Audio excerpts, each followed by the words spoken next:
আল্লাহ তাআলা ওই ব্যক্তির প্রতি দয়া করে না, ওই ব্যক্তির প্রতি রহম করে না, করম করে না যে ব্যক্তি মানুষকে দয়া করে না। যে ব্যক্তি মানুষকে দয়া করে না, মানুষের প্রতি সম্মান দেখায় না, মানুষকে ভালোবাসে না, মানুষকে ইজ্জত করে না, আমার আল্লাহ পাক রব্বুল আলামিন ওই ব্যক্তিকে ইজ্জত করে না। কথাগুলো আমি বলি নাই।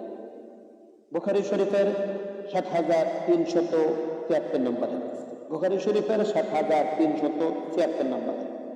ইমামুল আম্বিয়া রাসূল পাক সাল্লাল্লাহু তাআলা আলাইহি ওয়াসাল্লাম বলেছেন, যে ব্যক্তি মানুষকে সম্মান দেয়, মানুষকে ভালোবাসে, মানুষের প্রতি দয়া দেখায়, আল্লাহ পাক রব্বুল আলামিন তাকে ভালোবাসেন, তার প্রতি আমার আল্লাহ দয়া দেখায়।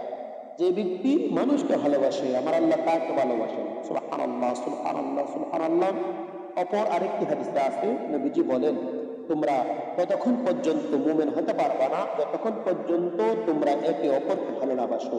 আর আমি কি তোমাদেরকে সেই ভালোবাসার মূল মন্ত্র বলে দিব না? তা হলো সালাম। আল্লাহু আকবার, আল্লাহু আকবার।